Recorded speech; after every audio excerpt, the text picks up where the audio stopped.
माता सती की कथा भाग 3। कहीं कहीं सती के पिता घर जाने का वर्णन एक दूसरे रूप में इस प्रकार मिलता है। एक बार सती और शिव कैलाश पर्वत पर बैठे हुए परस्पर वार्तालाप कर रहे थे। उसी समय आकाश मार्ग से कई विमान कनखल की ओर जाते हुए दिखाई पड़े। सती ने उन विमानों को देखकर भगवान शिव से पूछा, प्रभु, यह सारे विमान किसके हैं और कहाँ जा रहे हैं? भगवान शंकर ने उत्तर दिया, आपके पिता ने यज्ञ की रचना की है। देवता और देवांगनाएं इन विमान में बैठकर उस यज्ञ में सम्मिलित होने के लिए जा रहे हैं। सती ने दूसरा प्रश्न किया, क्या मेरे पिता ने आपको यज्ञ में सम्मिलित होने के लिए नहीं बुलाया? भगवान शंकर ने उत्तर दिया, आपके पिताजी मुझसे बैर रखते हैं, फिर वे मुझे क्यों बुलाएंगे?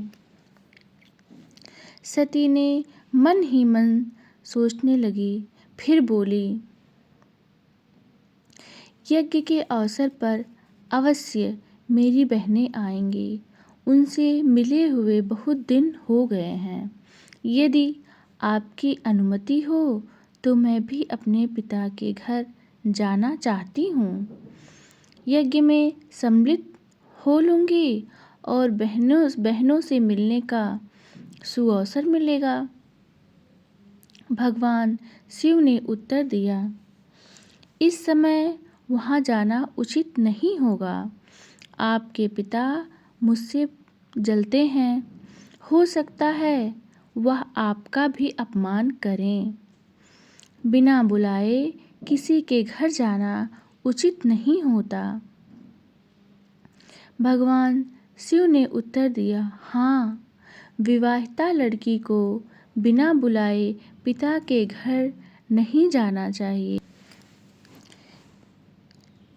क्योंकि विवाह हो जाने पर लड़की अपने पति की हो जाती हैं। पिता के घर से उनका संबंध टूट जाता है। किंतु सती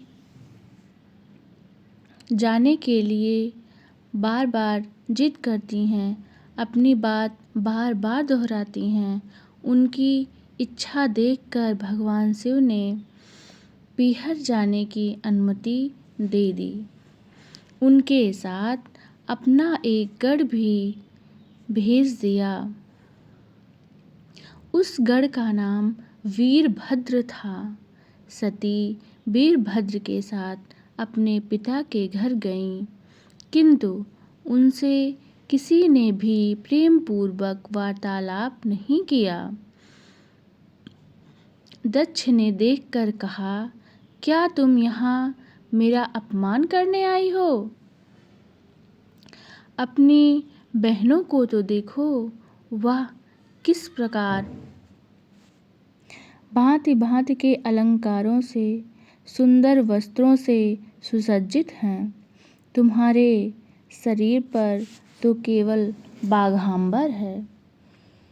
तुम्हारा पति शमशानवासी है और भूतों का नायक है।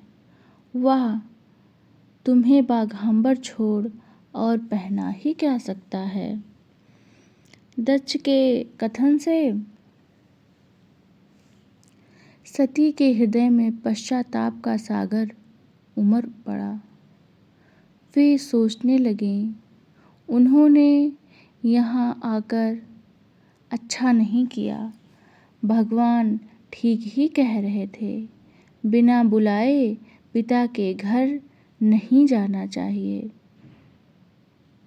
अब क्या हो सकता है? अब तो आ ही गई हूँ।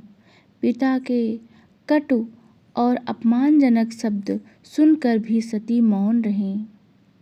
वे उस यज्ञ मंडल में गईं जहाँ सभी देवता, ऋषि, मुनि बैठे थे तथा यज्ञ कुंड में धूं धूं करती जलती हुई अग्नि में आहुतियाँ डाली जा रही थीं।